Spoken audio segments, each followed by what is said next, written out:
Bom dia, meus queridos. Estamos já começando nossa escola bíblica dominical. Hoje vamos estudar o livro de Números. Vamos ainda pedir ao Senhor, que nos abençoe com a sua palavra, que será ainda estudada agora. Pai, nós te louvamos por estarmos aqui na tua presença mais uma vez. Pedimos a tua graça, a tua bênção, Senhor, para o estudo que faremos agora, que o livro de Números possa nos trazer grandes conhecimentos que possam trazer enlevo também para a nossa vida espiritual. Então, trata conosco ainda nessa manhã. Nós pedimos estas bênçãos em nome de Jesus, hoje para todos sempre. Amém e amém. Amém, queridos? Deus nos abençoe. Nós vamos estar estudando hoje o livro de Números. Você daqui a pouco vai ver aqui no Data Show aqui a tela. E também lá no final, eu vou pedir ajuda para o nosso irmão Bruno, para que esteja vendo a questão das perguntas e respostas, caso haja, Caso haja perguntas e respostas. Muito bem. Então, a mensagem de Números para hoje, que é o nosso conteúdo de panorama e análise, seguindo em nossa proposta, em nosso projeto, de falar de modo panorâmico de todos os livros da Bíblia, e o quanto isso tem trazido de bênção para a vida de cada um de nós. Então, em hebraico, o livro de Números chama-se Bimidbar. Bimidbar, em hebraico, que significa no deserto. Ou seja, são as primeiras palavras que aparecem aqui no livro de Números, como de fato, em Números capítulo 1, versículo 1, nós podemos ler. Falou mais o Senhor a Moisés no deserto de Sinai, no deserto. Daí que veio o título em hebraico do livro. Na tenda da congregação, no primeiro dia do segundo mês, no segundo ano da sua saída da terra do Egito, dizendo, aí então Deus começa a falar com o seu povo. Então, Bimidbar é o nome do livro, significa no deserto. E aqui vem um detalhe já interessante. Eu acho que é interessante, pelo menos. Em nossa cultura, até mesmo por causa da própria Bíblia, nós sempre temos aquela imagem de que o deserto é sempre algo ruim, algo apenas ruim, Então, falamos em nossa cultura, estou enfrentando um deserto agora, coisa e tal, por quê? Porque isso para a gente está sempre associado, essa imagem do deserto, como algo ruim, como algo desolador, algo que não tem, não tem vida, enfim, não tem nada de bom. Mas, na verdade, a palavra Bimidbar, Midbar, deserto, Midbar, ele vem de uma outra palavra hebraica também, que é a palavra davar. A palavra davar significa falar, é o verbo falar. Ou seja, na cultura judaica antiga, é no deserto que a pessoa silencia todas as vozes da sua cabeça, silencia as vozes internas, as vozes externas também, e a pessoa para no deserto, onde não há nada, e só consegue ouvir a voz de Deus. Entendeu? Então, na cultura judaica, o deserto é onde você para tudo para ouvir a voz de Deus. Por isso que o Espírito Santo, lá em Mateus 4, no começo do ministério de Cristo, após o seu batismo, ele leva Jesus ao deserto da Judeia, para que ele fosse provado naquela situação de deserto. Porque ali Jesus estaria pronto, como ser humano, pronto para ouvir a voz do Pai. Era essa a ideia também. Então, em hebraico, Números, o nome dele é Bimidbar, que vem de Midbar, que é deserto, em hebraico. O nome Números veio do grego, veio da Septuaginta, que foi a primeira versão da Bíblia, na versão do Antigo Testamento, do hebraico para o grego. Em Septuaginta, nós temos o título Números, pois há 2 censos registrados no texto de Números. Existem, de fato, 2 censos, que é a contagem da população. Temos no começo Assim que Israel venceu os egípcios, passando pelo Mar Vermelho a pés enxutos, então Deus mandou com que se fizesse o censo para saber quantas pessoas tinham ali, quantos judeus tinha, quantos estrangeiros também atrelados ao povo de Israel, quantas pessoas tinham, portanto, ali, para saber o total.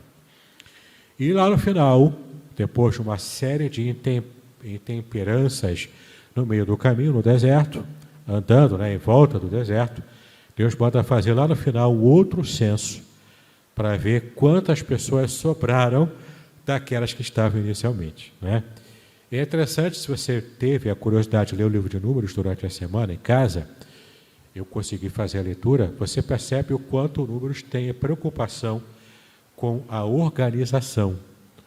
Separação, organização, tudo bem divididinho, bem certinho. Cada clã com as suas funções específicas, inclusive na tribo de Levi, que ficou separada para poder cuidar do tabernáculo e das coisas do futuro templo mais tarde, a gente percebe também o quanto Deus teve até preocupação com isso. Em cada família da tribo de Levi ficaria responsável por um serviço específico no tabernáculo. É muito interessante você perceber como Números tem preocupação com isso. Porque na nossa cultura a gente acha que isso é um detalhe, que não faz muita diferença. Para que me interessa saber o nome da lista dos familiares lá da tribo de Levi que ficou responsável por cuidar da manutenção do tabernáculo? Para a gente não faz muita diferença, mas para a época faria toda a diferença. Isso ficou registrado. E a grande lição é para a gente perceber o quanto Deus está também preocupado, porque isso é importante para Deus, o quanto Ele está preocupado com os mínimos detalhes daquele serviço que seria feito para Ele. Em outras palavras, quando servimos a Deus, não podemos fazer de qualquer maneira. Tem método para isso, tem o jeito certo, e Deus está de olho no jeito como nós servimos a Ele. Não dá para servir a Deus como a gente acha que deve ser, Tem que ser pelos parâmetros que Ele próprio estabeleceu, tá bom? O autor do livro, portanto, foi naturalmente Moisés, Está dentro do Pentateuco, e entendemos que Moisés foi o autor de todo o livro de Números, como está aí no capítulo 33, versículo 2, que você pode ver também. A data da escrita é em torno de 1406 a.C., que era o final da campanha de Israel no deserto, tá bom? Desde a saída lá do Egito até o começo lá no Sinai, no Monte Sinai, que é naquela região egípcia ainda, o Monte Sinai. Às vezes a gente acha que o Sinai fica em Israel, não fica, é no Egito, lá embaixo. O Monte Sinai fica no Egito. E então, a gente vai ver um mapinha aqui depois, e depois então a gente percebe o quanto Deus foi guiando o povo ao longo daquele processo no próprio deserto, saindo do Egito e subindo para Canaã. O tempo da ação, como você pode ver aí, o tempo da ação. O conteúdo deste livro refere-se a aproximadamente 39 anos, que é o período da caminhada do povo de Israel, desde o sopé do Monte Sinai, até a chegada definitiva à entrada de Canaã. Compreende, então, de 1445 a 1406. 39 anos de peregrinação no deserto. Se não fosse esse castigo que Deus deu à nação, de caminharem 40 anos no deserto, eles levariam, se fosse direto, levariam cerca de 2 meses, de lá do Egito até Canaã. Entendeu? Por que eu sei disso? Porque foi o tempo que Josué e Caleb, que inclusive o Números descreve, os espias, os 10 espias subindo, primeiro, para ver como é que estava a situação lá em Canaã, levaram 40 dias para subir. Aí, 40 dias é um mês e 10 dias, em nosso calendário. Aí você, extrapolando um pouquinho, porque era multidão de milhares de pessoas, levava mais tempo. 2 meses era o tempo que o povo levaria, aproximadamente, para ir direto do Egito, do Sinai, até Cades Barneia, Moabe ali, que a gente vai ver no mapinha depois, próximo a Canaã, no limite de Canaã. Mas então o que aconteceu? Porque levaram 39 anos, 40 anos arredondando, né? Que aí você vê o modo como Deus até pune, às vezes, com uma espécie de, entre aspas, senso de humor. Não é? A gente vai ver mais à frente. Né? Os espias voltaram, depois de 40 dias, trouxeram um relatório negativo. Apenas Josué e Caleb trouxeram um relatório positivo de Canaã, como de fato era a terra boa, que emana leite e mel. E então, diante de tanta murmuração do povo, Deus falou, vocês não gostaram da terra, então vocês levariam 40 dias para chegar lá, agora vão levar 40 anos. É essa a ideia da punição de Deus por causa da murmuração frequente e constante do povo de Israel. Também traz uma lição enorme para a gente. Não é?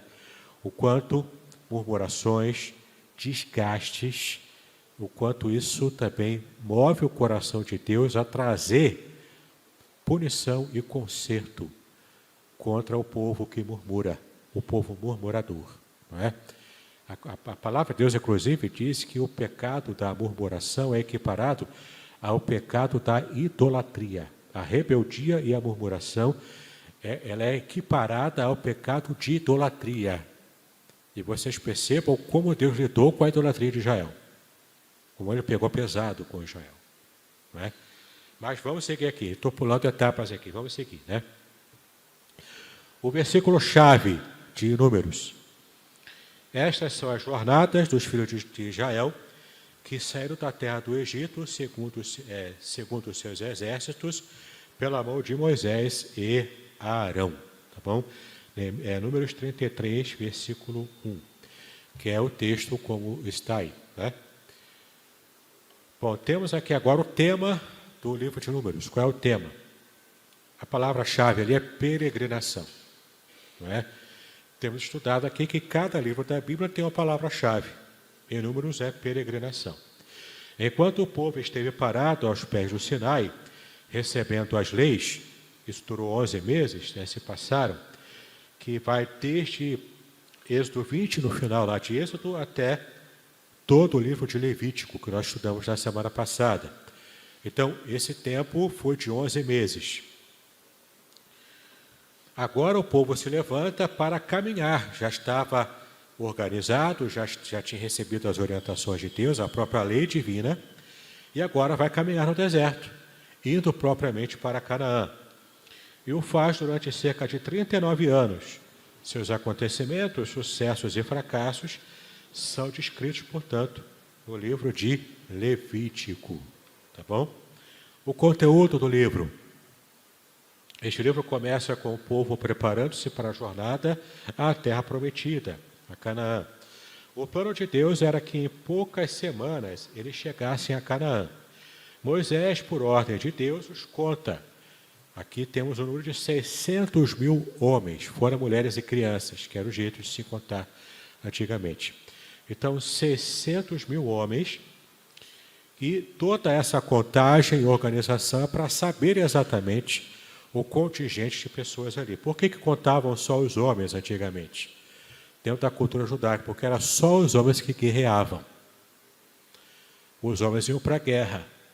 Então, o interessante para eles era saber quantos soldados tinham para lutar numa guerra. Por isso que só se contava homem. Mulheres e crianças, hoje Israel já coloca mulheres, inclusive, para servir o exército. Se você fosse uma mulher em Israel, você estaria servindo ao exército com 18 anos de idade. Entendeu? Mas na época bíblica não, era só homem que lutava nas guerras mesmo. Então, as mulheres ficavam em casa, cuidando das crianças, dos jovens, né? Até que chegasse a idade de se tornar homem, que era no bar mitzvah, menino com 13 anos e menina com 12. né? Menina bat mitzvah, que era a apresentação da menina para a sociedade com 12 anos de idade, ainda hoje é assim, e menino com 13 anos faz o bar mitzvah, que é como se fosse um aniversário de 15 anos, né, na nossa cultura. Mas na cultura judaica é o bar mitzvah, onde é a apresentação da criança para que ele possa ter total autonomia espiritual já no mundo adulto. Então, nesse período, a criança já estava sendo preparada para, mais tarde, um pouco, estar apto para lutar numa guerra. Tá? Bom, então 600 mil homens eram contados aqui, nesse primeiro censo que aparece em números, para saber exatamente o contingente de homens aptos para lutar na guerra. Ok? Espias são mandados para a terra prometida e em 40 dias retornam com o relatório. Como já dissemos, né, nós lembramos bem do texto bíblico, 12 espias foram enviados, 10 deram um relatório negativo. Na terra tem gigante, realmente tem coisa boa lá, aí trouxeram, né, fruto lá, o cacho de uvas ali, que era enorme, não é? Parecia o cacho de uvas de Itu, não é? Era uma coisa enorme. Mas aí tinha o cacho de uvas, tinha as frutas que tinha lá, de fato era a terra que emana leite e mel, conforme a Bíblia diz, né? Só para a gente saber aqui, em termos culturais, o leite que onde manava lá, né, em Canaã, não era leite de vaca, como a gente está acostumado a tomar aqui, não é? Eu então bebo leite à beça. Para mim, leite é igual água, né? Não dá para chegar junto, mas se pudesse, era igual água para mim, né? Mas não é leite de vaca, é leite de cabra, que era muito abundante e comum na época. Então, o leite era de cabra. Então, terra que manda leite e mel, ok, leite de cabra. E o mel? Não é mel de abelha. Na cultura judaica é mel de tâmaras. Tâmara é uma fruta também muito abundante, até hoje é.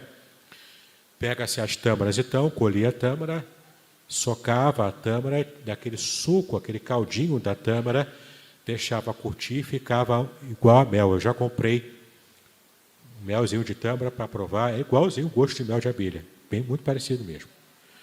Se você não sabe, se ninguém fala, nem conseguir diferenciar. É de fato mel mesmo, né?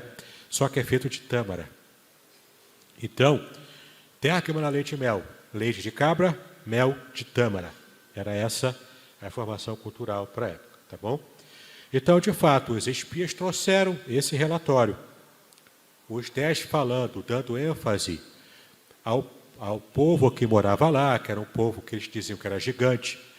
Aí, quando fala em povo gigante, a gente acha que é aquele gigante pi, pau, pu, né? Do João e o pé de feijão. O gigante com o tamanho de um prédio. Não é assim. Por que eles falavam que era gigante? Ele se sentiu assim. Por quê? Porque o povo judeu, de um modo geral, ele é de baixa estatura. De média para baixa estatura. Então, qualquer cara que chegasse lá com 2 metros de altura, para eles era gigante. Entendeu? Na perspectiva do judeu, que era de estatura mediana para baixa, qualquer pessoa com 2 metros de altura era considerado gigante. E ainda mais os povos bárbaros, né, que eram fortes, né, porque eram brutos, coisa e tal. Então, isso trouxe esse tipo de medo precoce ao coração desses 10 espias que não tiveram fé. Por que isso é importante? E quando você lê o livro de Números, você percebe o quanto Deus levava a ferro e fogo, né, esse tipo de falta de fé. Pegava pesado, né? Alguém tinha falta de fé perante Deus, Deus mata logo, manda matar, não é? Por que isso? Porque essa forma, né, tão incisiva de lidar com a nação. E a gente hoje não está acostumado com isso, né? Quantos episódios de falta de fé, de murmuração você teve na sua vida? Quantas? Se Deus fosse agir hoje como ele agia lá em Números, a gente estava ferrado. Ninguém ia estar aqui vivo para contar a história. Não é? Quantos episódios de falta de fé, de murmuração? Por que Deus não faz mais assim hoje? Porque nós não testemunhamos o que Israel testemunhou no passado.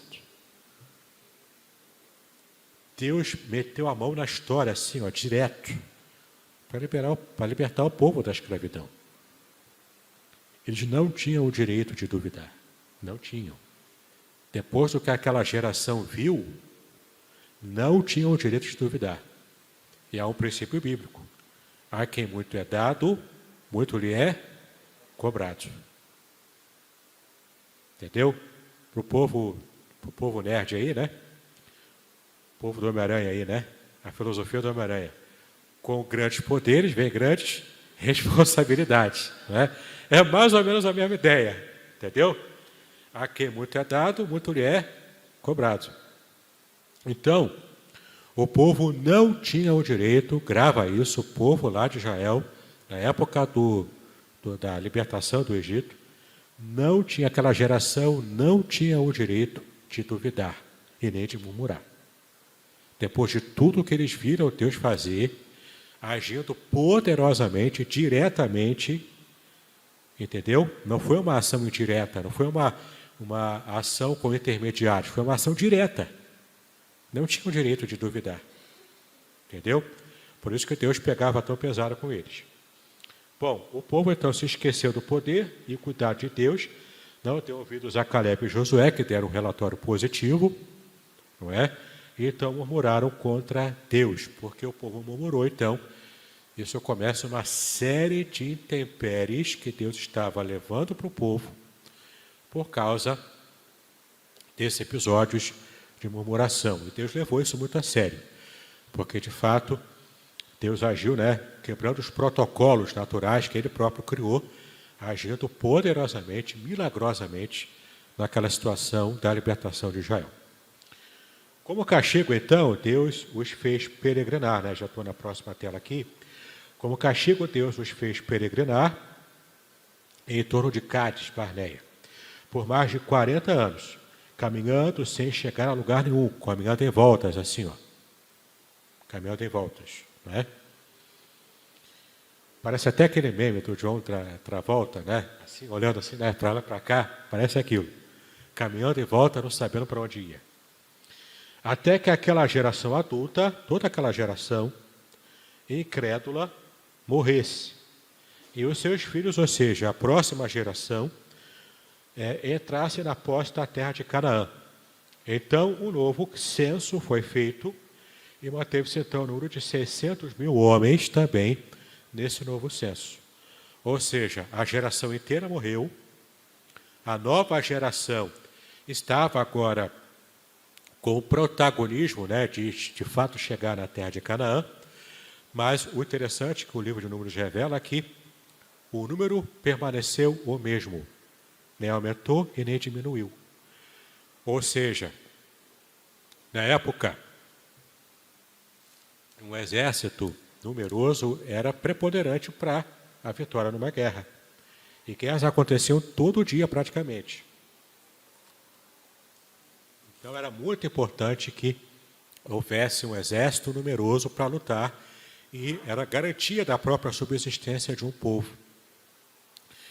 Então, até nisso Deus preservou 600 mil antes, 600 mil agora, mesmo depois da geração inteira haver sido morta no meio do deserto, como resposta divina aos excessos de murmuração e falta de fé daquele povo, né?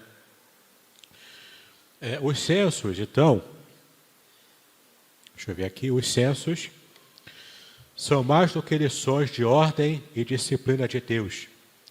São demonstrações fortes de sua fidelidade e cuidado.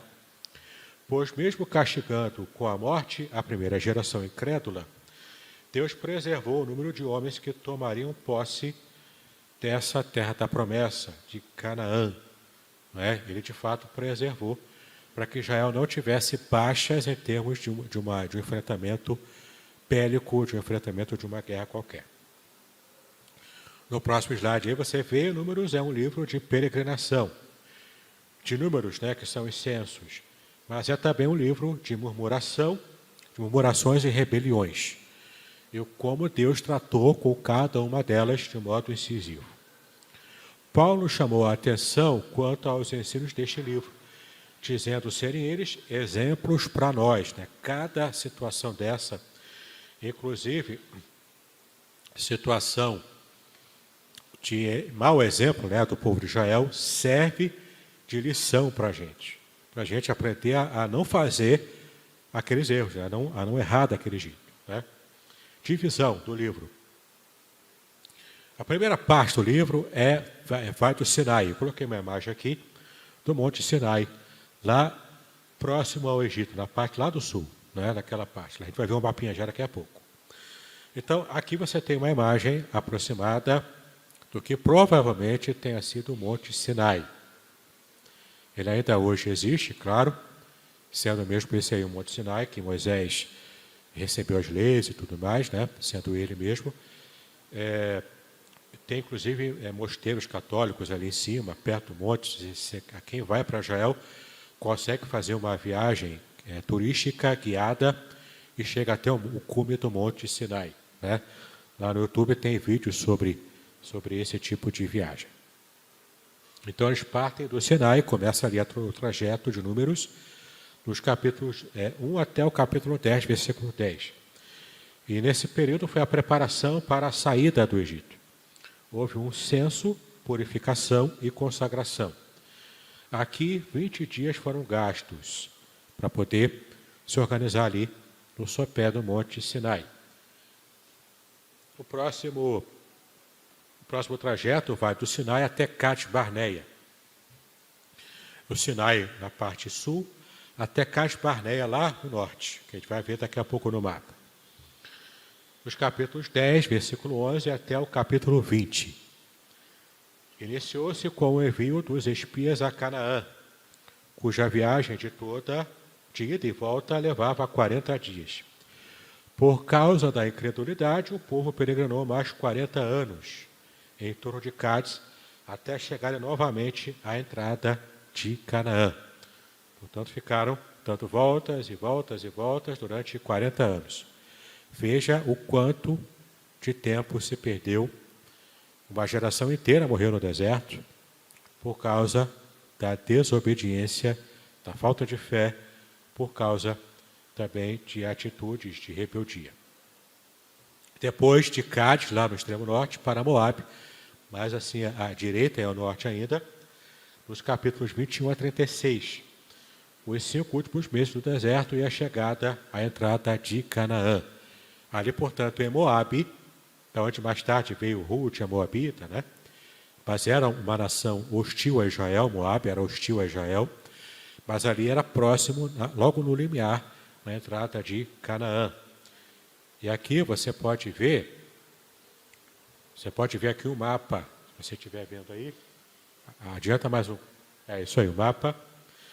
Não sei se vai dar para você enxergar, mas aqui na parte amarela, você tem aqui no meio, né, na parte amarela, a Península do Sinai. Lá embaixo você tem destacado aí, também amarelo, o Monte Sinai, também chamado de Monte Horebe. É outro nome para o mesmo Monte Sinai. Tá? Lá embaixo, né, nesse meio aí, entre o Mar Vermelho, né, e o Golfo da Arábia, entre o Mar Vermelho e o Golfo da Arábia. Esse triângulo invertido, né, lá na parte de baixo, é o Monte Sinai. Então, ele subiu à direita, aqui puxando para a direita, né, ele foi subindo até lá na parte de cima, próximo a Canaã, em verde, lá em cima, tem Cades Barneia. Está vendo aí Cades Barneia? Próximo da parte verde, lá em cima, Cades Barneia. Começou lá no Monte Sinai, lá embaixo, subiu até Cades Barneia, depois desceu um pouquinho para o lado direito, até próximo de Edom, subindo depois no final até Moabe, que é essa parte rosa.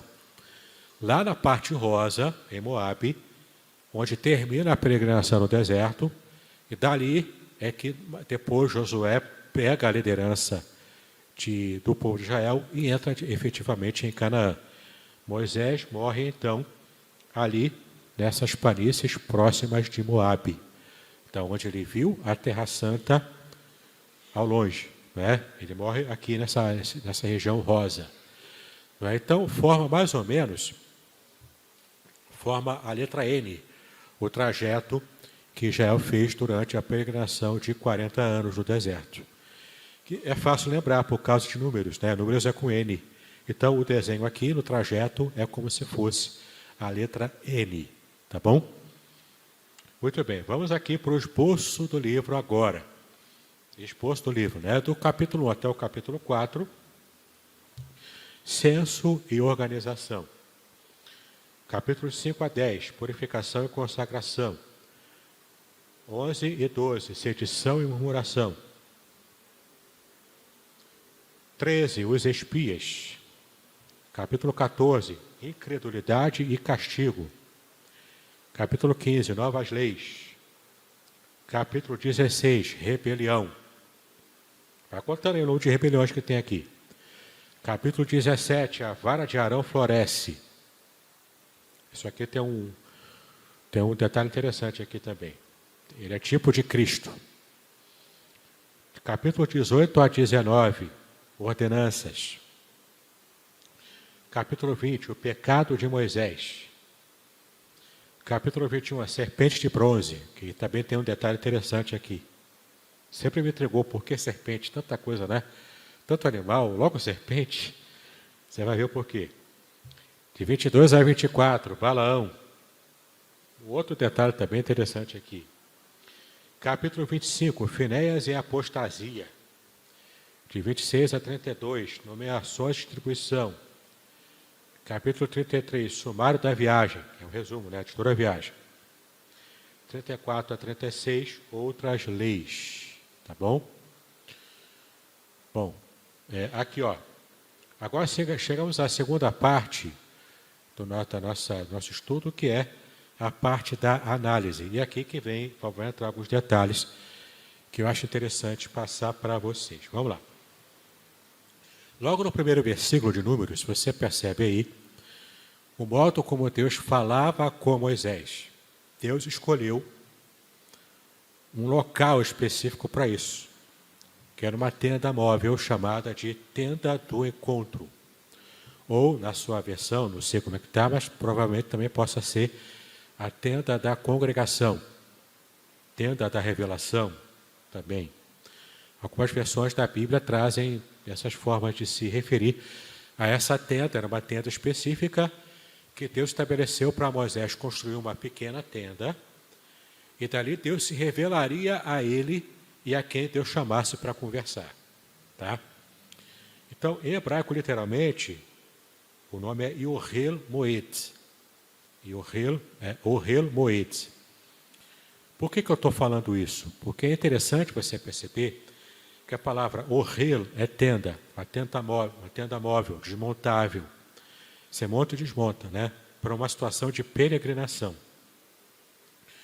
Porque nesses 40 anos eles não ficaram parados, como estavam antes. Eles se movimentaram no deserto. E quando parava por um tempo, montava a tenda para Deus falar com eles. Tá? Então, Ohel é isso, é tenda móvel. E por que Moed? Moed em hebraico significa encontro. Uma reunião, um encontro. Essa tenda do encontro, ela mais tarde foi ampliada e se tornou o que nós conhecemos como tabernáculo. Mas antes de existir o tabernáculo, era nessa pequena tenda que Deus se revelava para Moisés. E o texto também diz que Deus falava com Moisés tete a tete. Deus não usava de intermediários para falar com Moisés. Na verdade, Moisés que era o intermediário entre Deus e o povo. Moisés é também a figura de sacerdote.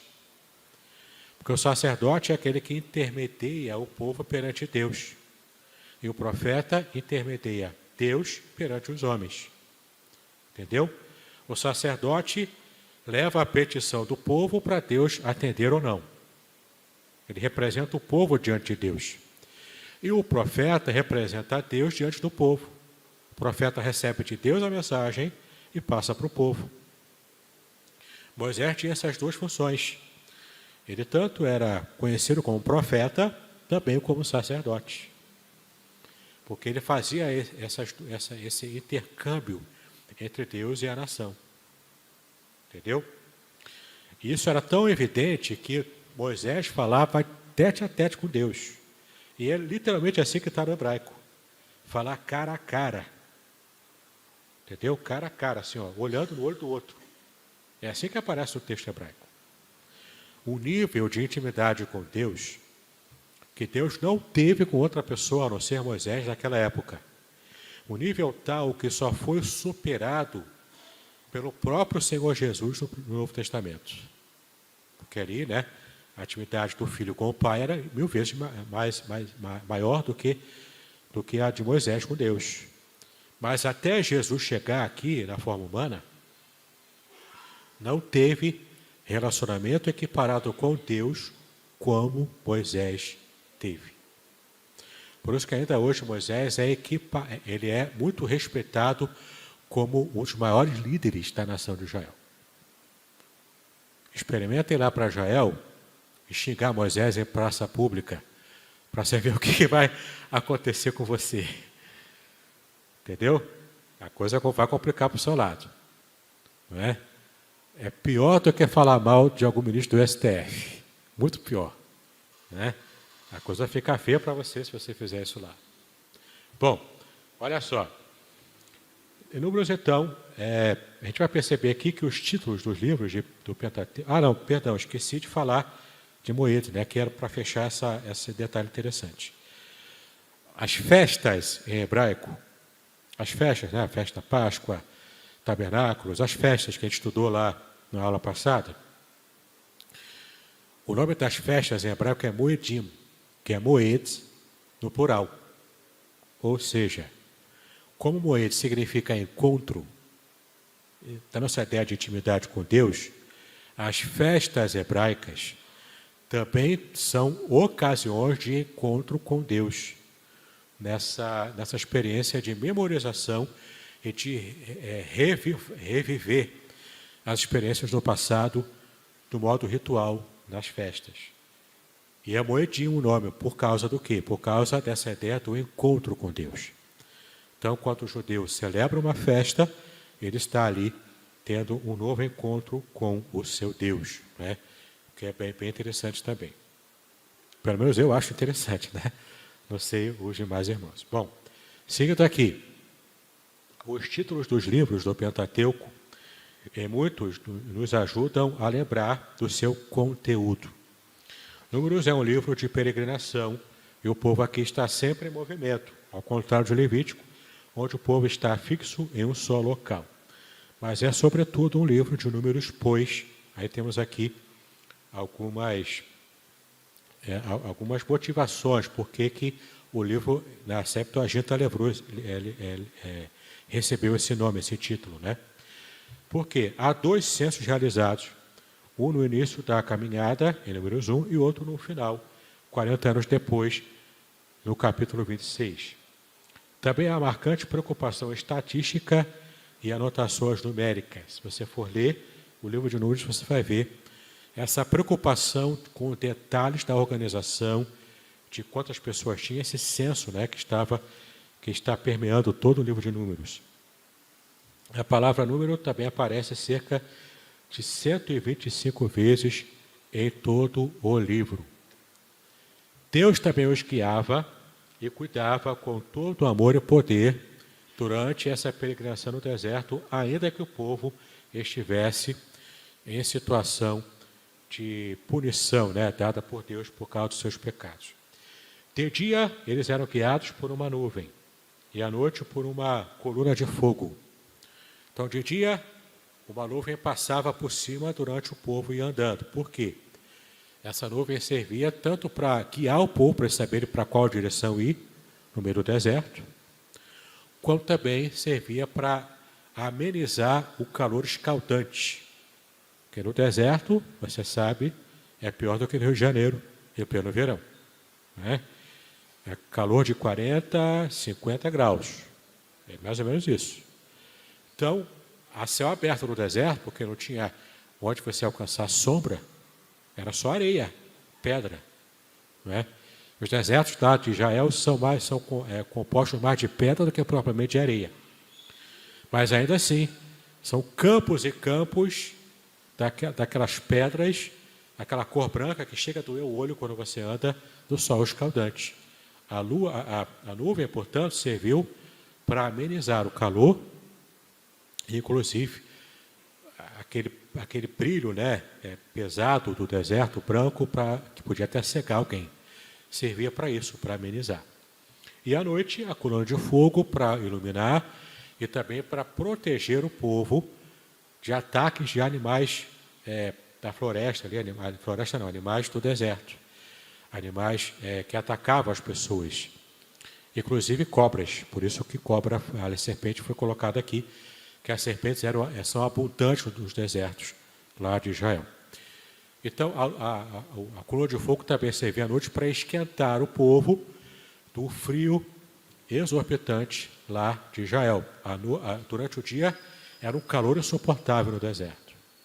E por causa da falta de umidade, que é um clima muito seco, acontece esse fenômeno para qualquer lugar de ambiente seco. Um frio enorme à noite, tá? E um calor enorme durante o dia. Essas temperaturas, né, bastante elevadas acontecem por causa do clima seco. Então, a nuvem durante o dia para amenizar calor, amenizar o sol escaldante. E a coluna de fogo à noite para iluminar, proteger dos animais e também esquentar no frio enorme do deserto. Tá bom? Bom, como está aqui, né? De dia eram guiados por uma nuvem e à noite por uma coluna de fogo, não sabiam para onde ir e nem por onde eles iriam. Apenas seguiam a nuvem. Onde ela parava, eles também paravam, como está aí no capítulo 9 de Números, né? O deserto, durante o dia, os submetia a sol e calor escaldantes, durante a noite a um frio insuportável. A nuvem e o fogo eram, portanto, mais do que sinalizadores. Eram também cuidado, aconchego e proteção. Seus calçados nunca se gastavam e as suas roupas não envelheciam. Claro, Deus também providenciou, no meio do deserto, andando por 40 anos, onde eles arrumariam roupas novas. Onde arrumariam sandálias novas para proteger os pés daquele sol terrível do deserto. Deus entrou com providência. Entendeu? Não é como a gente, né, que vai para um bazar, que vai para uma loja, né, gasta o dinheirão por mês com roupa, né? Não tinha como fazer isso antigamente, certo? Deus teve que fazer milagre aí nessa situação. O maná caía do céu diariamente, com porção suficiente para um dia apenas. Maná em hebraico significa o que é isso? O que é isso? Que coisa é essa? Né? Que troço esquisito é esse? É isso que significa maná. É isso que significa. Né? E de fato, para eles era diferente, era algo inusitado, mas foi como Deus providenciou também comida no meio do deserto por onde andavam. Então, saiu lá de uma região para outra, caía maná na região que eles estavam. Percebe o milagre? Aí o povo fica fazendo reportagem aí de Discovery Channel, de Story Channel, né? Tentando dar explicação natural, física para os milagres. Não tem explicação, gente. Por mais que, tudo bem, Deus pode ter usado um vento forte lá para abrir o mar, ok. Mas o que te explica é que o vento forte, a ponto de abrir o mar, não derrubou ninguém que estava passando no meio do mar. O que te explica é que Deus só providenciou o maná para cair onde o povo estava naquele momento. É milagre, não tem para onde correr. Eu parei de ver esses documentários do Story Channel, porque eles têm o poder de tirar a fé das pessoas. Para de ver isso. Leia a Bíblia, é muito melhor. Melhor do que ver a novela da Record. É ler a Bíblia. Melhor do que ver Story Channel, é ler a Bíblia. Estuda a Bíblia, cara. Entendeu? É muito melhor. Certo? Bom, O maná caía todo dia, menos no sábado. No sábado caía a porção dobrada, que era para o povo aprender essa palavra-chave. Que é a palavra, inclusive, que eu usei no meu livro do Salmo 23, porque é o que, de fato, demonstra ali a dependência total de Deus. Nós não somos independentes. Por mais que a gente ache, né, que eu tenho muita condição de me virar sozinho, eu consigo me virar. Não consegue, nenhum ser humano consegue. Nós somos totalmente dependentes de Deus. Isso o Números ensina a gente, o Salmo 23 também ensina a gente, tá? Total dependência de Deus. Bom, eles estavam no deserto, sem estradas, sem parâmetros, sem fonte de água, né? Sem armazéns, e no dia a dia, passo a passo, eram guardados e guiados por Deus. Uma lição cotidiana de confiança, suficiência, entrega e descanso na presença de Deus. O povo, contudo, resmungou e se rebelou. É igual a sem madruga, né? Estou só rangendo os dentes. Eles eram assim.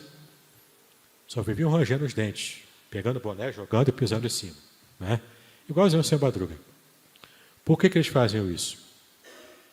A incredulidade e a falta de confiança em Deus, mesmo depois de tudo que eles viram Deus fazer lá, libertando com mão forte lá do Egito. É até uma coisa ilógica. Por que Deus meteu a mão forte para livrar a gente, fez tudo isso e a gente viu? Ninguém contou para a gente viu. Por que ele fez isso para depois deixar a gente morrer aqui no deserto? Não faz sentido. Demonstração de que eles ainda estavam com o Egito dentro deles, na mente e no coração. Porque, de fato, na relação com os deuses egípcios, que eram falsos, eles ficavam na mão o tempo todo. O Egito dependia do rio Nilo para ter água. Não tem outra fonte de mar a não ser o rio Nilo. Se o rio secasse, o Egito morria de fome, de sede. Quando Moisés bateu lá com o cajado e transformou as águas do rio Nilo em sangue, isso era terrível para a economia do Egito. Nem o faraó conseguiria aguentar e suportar. Era uma afronta direta aos deuses do Egito. E, de fato, na confiança que alguns tinham ainda com os deuses egípcios, eles iam ficar na mão o tempo todo. Deus estava mostrando para eles que com ele é diferente. Porque ele é Deus verdadeiro, que existe de verdade, protege e ama o seu povo, ele não ia deixar o povo na mão. E o povo constantemente caía aqui em pecado de resmungo, rebeldia e murmuração. Né?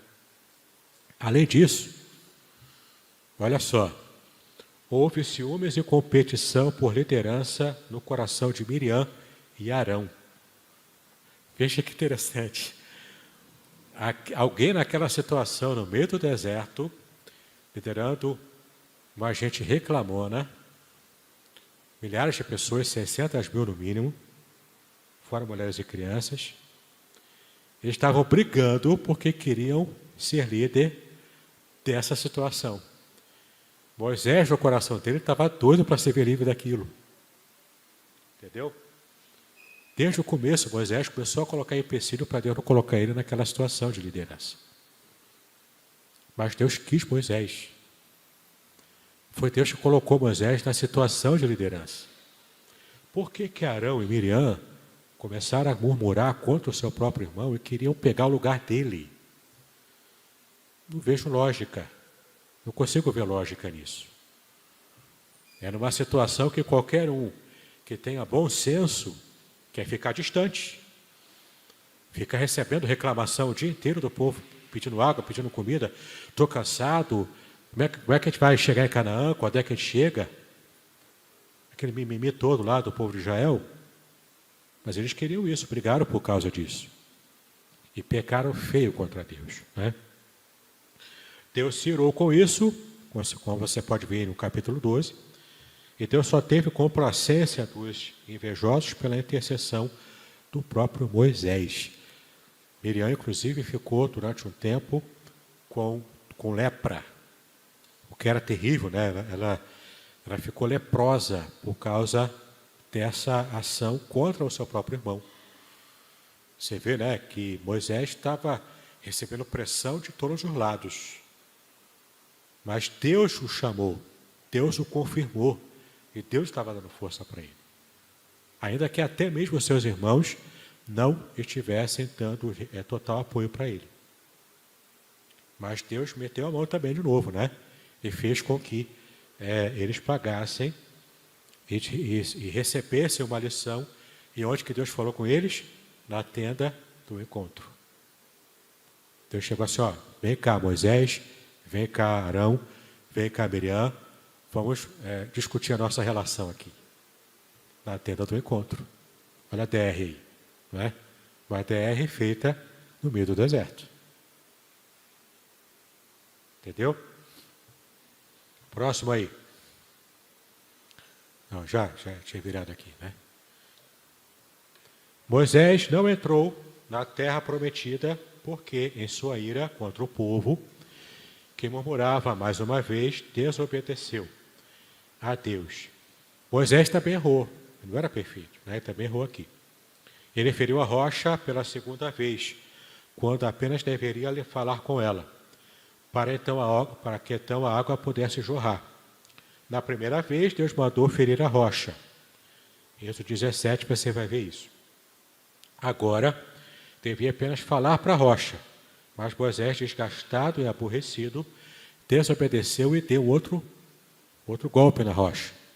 Não era para ter dado. Por que isso? Por causa de um tipo que a rocha ali se referia a Cristo. A rocha era um tipo de Cristo, ela apontava para Cristo mais à frente, que só deveria ser ferido uma única vez na cruz do Calvário, né, para poder trazer a água da vida para nós. Deus então puniu Moisés porque ele desobedeceu. É como se Moisés também, assim como o povo, estivesse achando que por ele ser o líder, que Deus escolheu, que Deus separou, e de fato Deus brigou até mesmo com Arão e Miriam por causa de Moisés, talvez tenha subido no coração dele aquele sentimento do seguinte, olha, de fato eu sou o líder que Deus quer, coisa e tal, então eu posso tomar aqui uma atitude que eu acho que deveria ser a correta. Ele ficou tão irado, tão irritado com as reclamações do povo, que ele bateu na rocha lá sem que Deus tenha dado ordem para ele. A quem muito é dado, muito lhe é cobrado. Moisés não obedeceu a Deus e parece que para nós é uma decisão dura de Deus não deixar Moisés entrar na terra prometida por causa disso, mas na verdade Deus estava lidando com Moisés, inclusive quebrando um possível sentimento de autossuficiência, de descontrole emocional naquele momento. O líder não pode ter esse sentimento de descontrole emocional, ele não pode. Ele tem que estar preparado para, inclusive, aguentar as pressões que se recebe. Bom, em Números 20, versículos 11 e 12, Deus lhes deu água, mas castigou Moisés. Né? Aliás, eu já andar aqui, né? Cristo era a rocha, simbolicamente. Você vai ver isso em 1 Coríntios, capítulo 10, versículo 4. E para que a água da vida fluísse em nossa direção, ele precisava ser ferido na cruz apenas uma vez por todas, como está lá em Hebreus 9, 28, e também capítulo 10, de 12 a 14. Temos uma outra passagem aqui também interessante, já caminhando para o final. Balaão aparece aqui na história de Números. Ele era um profeta independente. Né? Balaão era um profeta independente. Deus usou uma jumenta para dirigir a sua vida e depois usou o próprio Balaão para revelar ao rei Balaque e aos moabitas que tinha planos de abençoar o seu povo Israel. É interessante essa passagem, você pode ver lá em Números 22, porque Balaque, o rei de Moabe, quando via aquela multidão de judeus chegando perto dele, perto de Moabe, já no final do trajeto dos 40 anos, Balaque não sabia do tipo de pagamento, né, que Israel estava recebendo pela sua desobediência. Ele não sabia da história de Israel, mas ele sabia da fama. Balaque recebeu a fama de que Deus havia libertado Israel do Egito, estava guiando o povo no meio do deserto, ainda que por 40 anos. Então ele viu ali a multidão chegando perto de Moabe, já no final do trajeto para chegar a Canaã. Como é que Balaque pensou? Deus me livre esse povo chegar aqui, eles vão acabar comigo. Eu vou perder, vou ser conquistado. Vou perder minha condição de rei de Moabe. Bom, tem um profeta independente que, se eu pagar, ele vai profetizar. E na época eles levavam a sério essa questão da profecia. Não era só uma declaração de intenções, era profético. Qualquer palavra profética era mais ou menos, na percepção deles, na época, era uma confirmação de que se confirmaria, de que se concretizaria. Então ele contrata Balaão para profetizar e amaldiçoar Israel. Do tipo assim, se Balaão profetizar e amaldiçoar Israel, eles vão ficar fracos, Deus vai deixar de abençoar a eles, e então eu vou ter condições de resistir quando chegarem aqui em Moabe. Ele se adianta, e ele contrata, portanto, ele manda lá mensageiros para contratar Balaão. Só que Balaão era um profeta que tinha alguma relação com Deus, mas era um profeta meio distante. O profeta não era aquela Brastemp de profeta. Então, o que Balaão fez? Ele foi consultar a Deus. Ele recebia dinheiro para se manter e profetizar a pedido do freguês. Mas ele foi consultar a Deus aqui. Algum nível de temor a Deus ele ainda tinha. E o que acontece? Deus fala para ele, não amaldiçoa, porque eu estou abençoando esse povo é meu. Balaão então diz que não vou amaldiçoar não. Mas Balaque insiste. Manda novamente pessoas até mais importantes no seu reino para tentar convencer Balaão, dando até mais dinheiro para ele. Um tipo de oferta irrecusável. Balaão ainda assim diz, não, Deus não mandou eu amaldiçoar.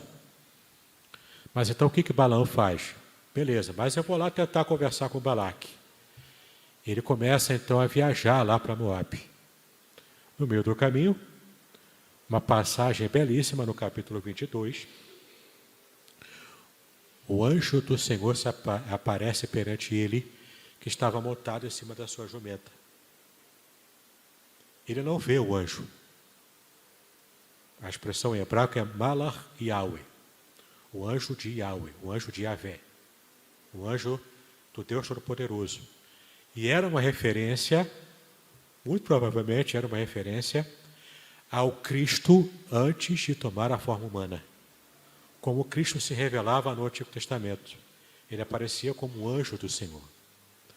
Então aparece ali a figura do anjo do Senhor com uma espada enorme na mão. A jumenta teve olhos para ver, mas o profeta Balaão não teve. Ela se assusta, ela para, está talada lá no meio do caminho, porque ela tinha um anjo lá impedindo o caminho dela. Balaão não vê, começa a bater na jumentinha, tadinha. Começa a bater nela. Então, quando ele vê, quando a jumenta começa a apanhar, o anjo permite que a jumenta fale. Imagina o susto que aquele homem levou. Quando a jumenta fala para ele, está batendo por quê? Não dá para andar, olha o anjo ali na frente. Não dá para seguir. E então ele vê o que estava acontecendo. Entendeu? Quantas vezes Deus quer usar uma jumenta para poder falar com a gente? Porque a gente se acha tão próximo de Deus, porque eu oro, leio a Bíblia, eu vou para a igreja, bato meu cartão lá, o pastor Eduardo sabe que eu estou aqui. Eu obedeço direitinho, faço tudo o que preciso fazer ali nos meus trabalhos, eu sou um dirigente de coral, eu faço tudo bonitinho. Comando figurino. Mas proximidade com Deus, às vezes, não tem nada a ver com operosidade no meio da igreja. Proximidade com Deus tem a ver com relacionamento com Ele. Assim como também os doutores da lei lá na época do nascimento de Cristo, não prestaram atenção às profecias do nascimento de Cristo.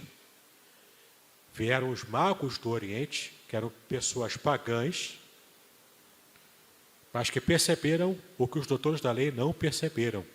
Quando Cristo nasceu, com aquela estrela do Oriente parada ali, na estrebaria onde ele estava. Então, nós não podemos nos arrogar aos nossos títulos, às nossas posições da igreja. Isso nem sempre traduz proximidade com Deus, né? Como aconteceu aqui também, com Balaão, né? O Novo Testamento nos admoesta quanto ao cuidado contra o chamado pecado de Balaão, o qual seduziu o povo de Deus com lascívia e prostituição também. Porque, de fato, Balaão esteve nessa situação de mais tarde. Balaão também, mesmo sabendo que Deus queria abençoar aquele povo, ele não pôde abençoar, não pôde amaldiçoar, mas ele usa as mulheres moabitas para fazer o povo cair, né? E o quanto isso também desagradou o coração de Deus, tá bom? Muito bem, então aí as referências, a Bíblia Sagrada e o livro do Ângelo Gagliardi Júnior, que foram as nossas referências para a aula de hoje. Agora, se o Bruno estiver aí acordado ainda, Bruno, está acordado, rapaz? Levanta aí, rapaz, fica no prumo aí. Então, ele vai estar levando o microfone para alguém que queira fazer pergunta. Se você estiver nos assistindo pela internet também, se inscreva com a pergunta aí no chat que você quiser fazer, e alguém vai me trazer aqui para a gente poder responder, dentro do possível. Aqui o presbítero Áureo, Bruno já está chegando com o microfone aí. Diga.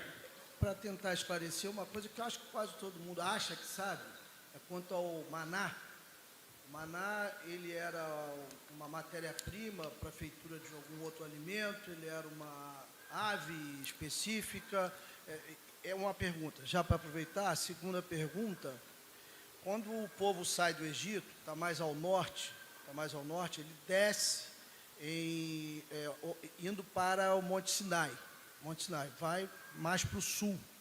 E dali vão fazer a caminhada até Moabe. Para cima. Para cima. Para Cade, Barné, depois Moabe. Isso. Aí, então, a questão desse tempo da saída do Egito ali, quando a gente lê a Escritura, parece que foi rápido, logo estavam no Monte Sinai. E quanto tempo que se deu isso, né? Porque eles desceram bastante. E quando fala Canaã, que já está lá em cima, Canaã não é essa terra toda, porque eles já estavam dentro do território de Israel. Não vou falar mais não, senão são 3 perguntas. Vou ver se eu consigo lembrar. Vamos lá. A primeira pergunta foi o maná. O maná era uma espécie de semente que caía abundantemente na região onde Israel estava. Eles colhiam aquela semente, moíam, trituravam, como se fosse a farinha, né, que eles faziam, né, aquela farinha de trigo, né? Eles trituravam o maná e faziam bolos com esse maná. Tanto que o gosto, eles diziam que era o gosto parecido com bolos de mel, porque era um bolo adocicado, né, que era feito com aquela farinha feita do maná. A segunda pergunta é quanto tempo levou, não é isso? Lá da abertura do Mar Vermelho no Egito ainda, até descer. E não sei exatamente quanto tempo levou, isso não me recordo agora. Mas não foi muito tempo não, tá? Porque naquele trajeto, o que realmente levou tempo foi toda aquela situação dramática do exército do Egito chegando, se aproximando, o povo lá parado por causa do mar. Deus falou, não fique parado, mas diga para o povo que marcha, abre o Mar Vermelho. Quando eles passam, geralmente naquele triângulo, né, que a gente viu no mapa, de cabeça para baixo, foi na parte de cima dessa ponta aqui, do lado esquerdo, que houve a travessia do Mar Vermelho. Então eles desceram, depois que atravessaram aqui, desceram até aqui no Monte Sinai, onde Deus estava guiando eles. Acredito eu, salvo o melhor juízo, que tenha levado coisa de 1 mês para poder descer até o Monte Sinai e dali parar, montar a barraca, as barracas de cada um, né, e também montar a barraca do encontro para conversar com Deus ali. E ali no Sinai, que Deus deu a lei e se revelou mesmo para Israel. A terceira e última pergunta, qual foi?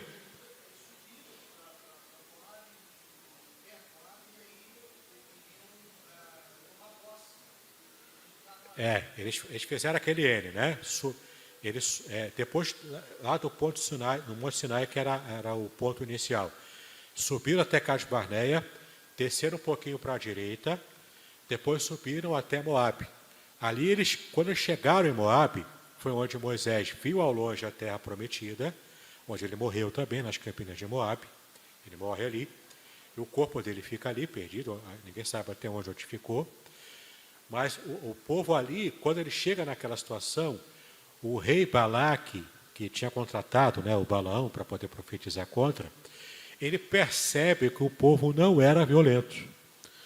Então ele ficou tranquilo depois daquilo tudo. Mas estava ali em Moabe, já no limiar de entrar na terra prometida. Foi dali que Moisés, né, amante de Deus, mandou os espias, e depois voltaram, Josué e Caleb, os restantes voltaram, trazendo o relatório, para depois, de fato, entrarem em Josué, apenas entrarem na terra de Canaã, na terra prometida. Tranquilo?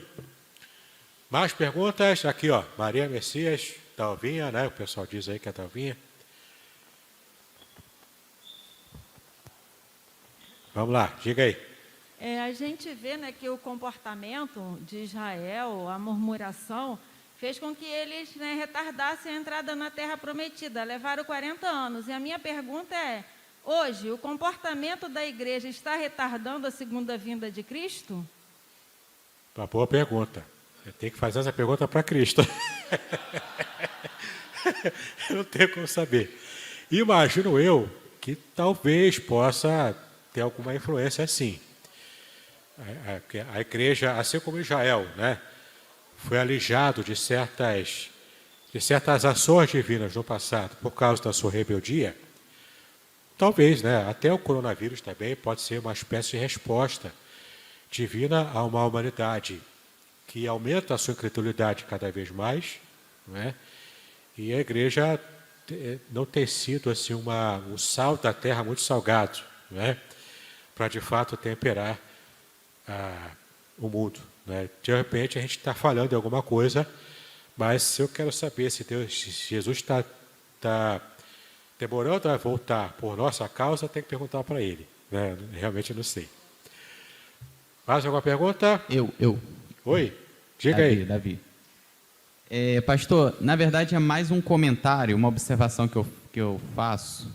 Observação. E aí, aí você me corrige aí, porque eu sou gafanhoto, né?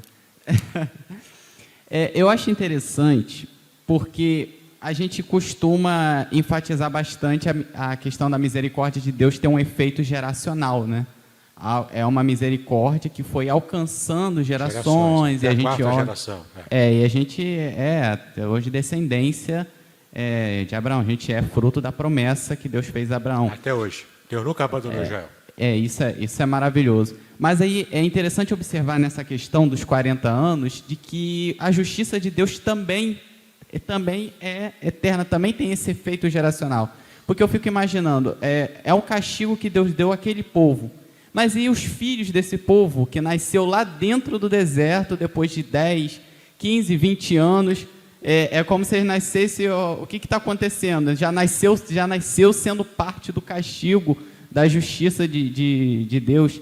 E ainda nessa questão a gente percebe o quanto que a justiça e a misericórdia de Deus sempre andam juntos, porque a gente percebe que até durante o castigo Deus tem misericórdia, porque até durante esse momento houve, né, os cuidados com as vestes, né, com a saúde, com a comida e enfim, com todo o resto. Então, é uma observação que eu faço algo que eu acho muito interessante de É até legal também essa palavra sua, que me fez lembrar de um detalhe que eu queria falar e acabei esquecendo. Vou falar agora.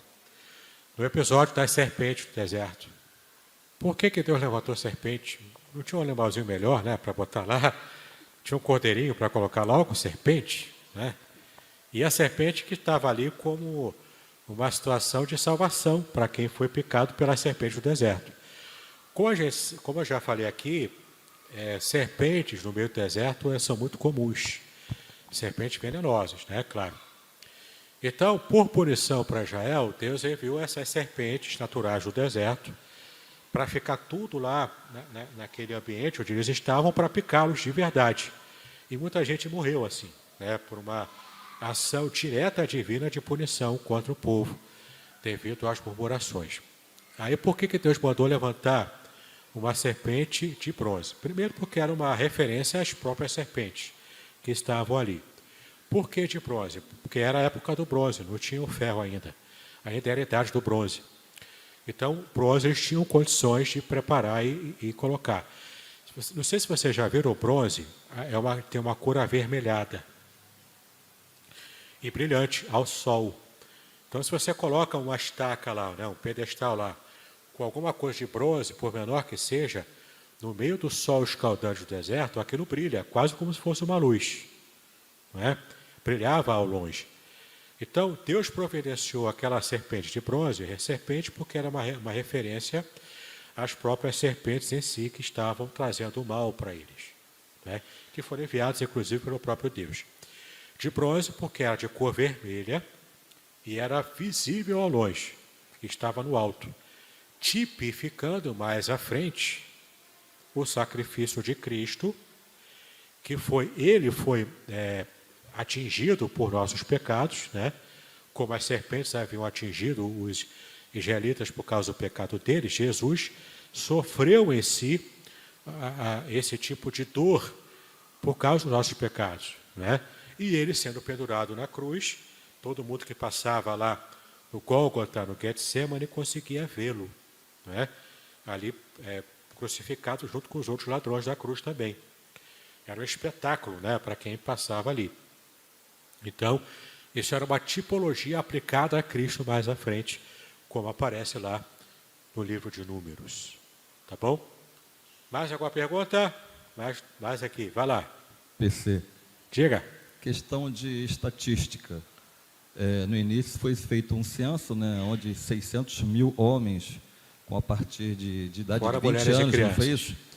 Foi feito justamente por questão de guerra, né, de formar um exército. Isso. Agora, a minha pergunta é, foi feito um censo após essa entrada à Terra Prometida? Porque houve muitas mortes, né?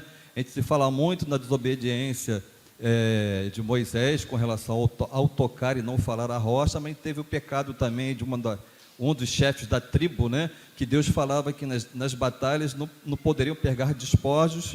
E houve isso que, eu não lembro o chefe da tribo no momento, que ele esconde uma capa, né, de um rei em sua tenda, e toda a sua família foi exterminada. Então, muitos que vieram do Egito não acompanharam esse procedimento, essa caminhada até Canaã, porque muitos morreram, né? A geração inteira morreu. Nessa geração aí, só fala em Josué e Caleb, que foram os líderes da época né? Aí, existe uma estatística pós-entrada na Terra Prometida de quantas pessoas? Não tem, não? Pós-entrada, não. No limiar da entrada teve a segunda estatística de Números e manteve-se o mesmo número, de 600 mil homens. Uma nova geração, né? Mas mesmo assim o número permaneceu igual. Agora, depois, já na época de Davi, já estabelecidos em Canaã, né, já o reino já estabelecido, coisa e tal, Davi mandou fazer um censo que Deus não deu autorização para fazer. Ali foi um outro contexto, né, porque ali Deus não quis que fizesse o censo, mas Davi teimou e fez. E Davi foi punido por esse censo, que era um censo fora de hora. Mas, por certo, embora não tenha registro, por certo teve vários outros censos, porque era costume da época, né, para poder mensurar o tamanho dos homens que podiam lutar numa guerra, para poder ver o quanto a nação está crescendo, se desenvolvendo. Entendeu? Por certo teve, embora a gente não tenha notícia assim muito, muito clara. Tá bom? Mais alguma pergunta? Não? Está tudo tranquilo? O pastor Hidraro quer falar alguma coisa? Chega aqui o microfone até ele.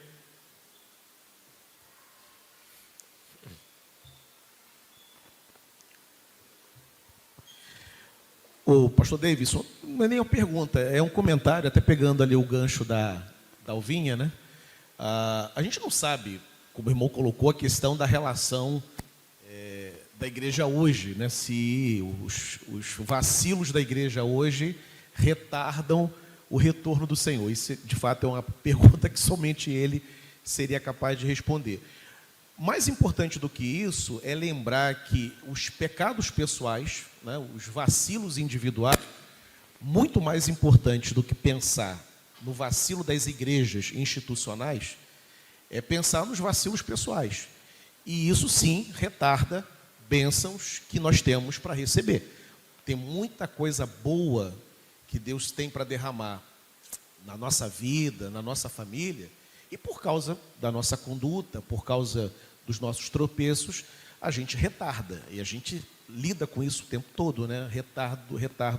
Retardamento de bênçãos, de vocações, né? Quantos jovens vocacionados se atrapalham na sua vida e retardam a bênção do chamado na vida dele em razão disso. Então, o livro de Números é uma solene exortação para que a gente possa caminhar com Deus e receber de Deus já as bênçãos na hora que Ele quer nos dar. Exatamente. E não a gente, por causa da nossa vida, terminar retardando e fazendo com que a bênção não chegue na hora que o Senhor deseja derramar sobre nós. Esse é um princípio bíblico, né? Quem entra na situação de desobediência, colhe os frutos da desobediência. E quem está na situação de obediência, colhe as bênçãos, que são os frutos da obediência. Então, é uma questão de relação, de causa e efeito, né? De fato, é um princípio bíblico. Tá bom? Mais alguma pergunta? Ou podemos encerrar? Podemos ir almoçar? Tudo tranquilo? Oi? Diga, vai chegar aí, chega aí. Minha voz chega lá. Não, mas o povo da internet quer ouvir. Só uma observação até um pouco jocosa. Eu já trabalhei com algumas pessoas que sempre demandava da minha parte pedir a Deus que as levasse. E eu sempre tive o costume de dizer para essas pessoas que Deus não quer problema lá em cima. Deus quer solução. Vai e a deixar de Bíblia é ser muito céu, né? clara com relação a isso, né? Lá não vai haver... vai ser um céu de satisfação. Então, eu vejo muito por esse lado. Eu sempre procurei para falar para essas pessoas dessa forma. Olha só, a gente vê tantos exemplos de gente que a gente tem um carinho grande e essas pessoas estão indo. Então, eu vejo muito por esse lado. Deus não quer problema lá em cima, nem gente problemática. Quer solução. Bom, é claro que isso é uma brincadeira, né? Isso é uma brincadeira. Que se chegou no céu, já acabou o problema, entendeu? Já não tem mais problema nenhum. Cá de pescoço é só aqui na terra. Mas enfim, a gente entendeu o recado, né? A gente entendeu o recado. Beleza, então, vamos levantar, fazer a oração final e encerrar o nosso estudo de hoje, se Deus quiser.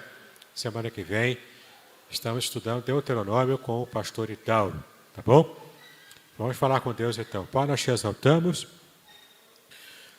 pelo privilégio que tivemos de estudar a Tua Palavra, que tenha sido de bênção para cada um de nós e também de lição, para que possamos aprender de verdade o que a Tua Palavra nos ensina. Então, trata conosco ainda no dia de hoje, nos dá uma tarde abençoada e uma noite em que estejamos prontos para participarmos da ceia do Senhor.